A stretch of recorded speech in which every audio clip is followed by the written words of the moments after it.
नमस्कार मेरे प्यारे भाइयों, बहनों और बच्चों।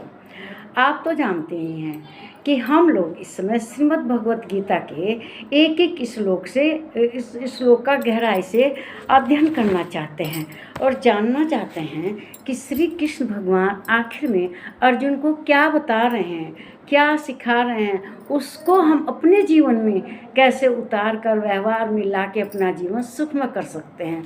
तो जो ये श्रीमद् भगवत गीता का अध्याय 17 है, इसके श्लोक 7 पे आज आ गए हैं और जो ये अध्याय है इसका नाम है श्रद्धात्रय विभाग योग। जो 17वां अध्याय है इसका नाम है श्रद्धात्रय विभाग योग।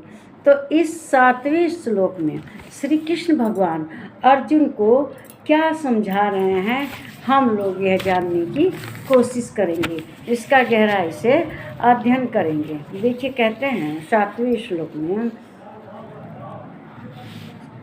श्री कृष्ण भगवान अर्जुन से क्या कह रहे हैं, इसे हम समझने की कोशिश करते हैं।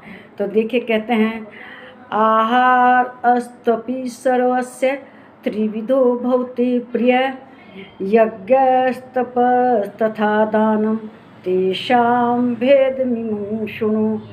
श्री कृष्ण भगवान कहते हैं कि 3 प्रकार के जो आहार हैं होते हैं और 3 प्रकार के हम जैसे यज्ञ तप और दान करते हैं, इसी प्रकार से 3 प्रकार के आहार भी करते हैं। तो श्री कृष्ण भगवान कहते हैं भोजन भी सबको अपनी अपनी प्रकृति के अनुसार 3 प्रकार का प्रिय होता है। कोई ज़्यादा मिर्च खाता है, कोई कम मिर्च खाता है, कोई मीठा ज़्यादा पसंद करता है। सबकी अपनी अपनी अलग अलग रुचि है। तो आप अच्छी तरह से जानते ही हैं कि सब अपनी रुचि के अनुसार भोजन करते हैं, लेकिन जिसका जैसा गुण हो तो वैसा भोजन करता है। जानते हैं कि नहीं? राजसी लोग अलग तरह का करते हैं, तामसी लोग अलग तरह का करते हैं, सात्विक लोग अलग तरह का करते हैं, आप जानती हैं। तो वे कहते हैं कि अपनी प्रकृति के अनुसार सबको भोजन प्रिय है। और जैसे कि यज्ञ तप और दान 3 प्रकार के होते हैं, उसी तरह से उनके पास पृथक पृथक भेद को तू मुझसे सुन। वे 3 प्रकार के अलग अलग भेद के भोजन कैसे करते हैं, वे श्री कृष्ण भगवान को सुनाना चाहते हैं। देखिए, भोजन की तो ऐसी बात है, कोई इतनी मिर्च खाता है ना, कितना भी खाना तेज हो उसमें मिर्च ऊपर से ज़रूर लेंगे, काट के खाएंगे। और एक वो शासक हुआ है औरंगजेब, वह इतनी मिर्च खाता था, वो खिचड़ी का शौकीन था वैसे तो, लेकिन वह इतनी चटपटी खिचड़ी खाता था कि उसके आंसू पोंछने के लिए एक नौकर खड़ा रहता था, उसके आँख के आंसू पोंछता रहता था और वो भोजन खूब तीत आ करके खाता था। लेकिन जानते हो तीत खाने से क्या होता है?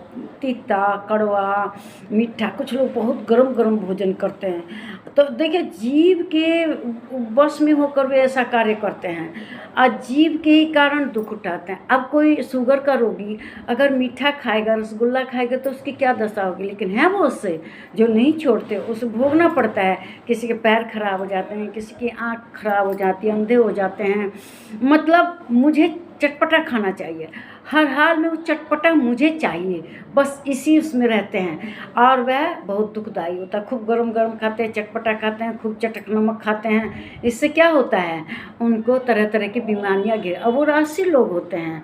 तो जिस तरह से आदमी 3 तरह के होते हैं, राशि, सात्विक और तमोगुणी, तो वे सब अपने अनुसार भोजन करते हैं और अपने अनुसार जो चटपटे उटपटे खाते हैं, क्या होता है, रोगी हो जाते हैं। कभी कभी तो ऐसा खाना खा लेते हैं कि उन्हें उल्टी तक हो जाती है। कभी कभी इतना ज़्यादा खा लेते हैं कि उनको दस्त लग जाते हैं।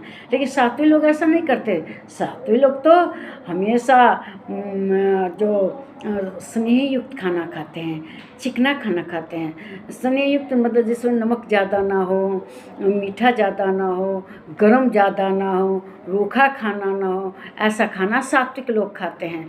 तो मेरे ख्याल से आप लोगों को स्वस्थ निरोग जीवन के लिए सात्विक भोजन करना चाहिए। सात्विक भोजन का मतलब है जो कि बहुत ही सुपाच्य होता है वो बहुत ही रसदार होता है। रसदार खाना खाने से क्या होता है, कब्ज नहीं होती।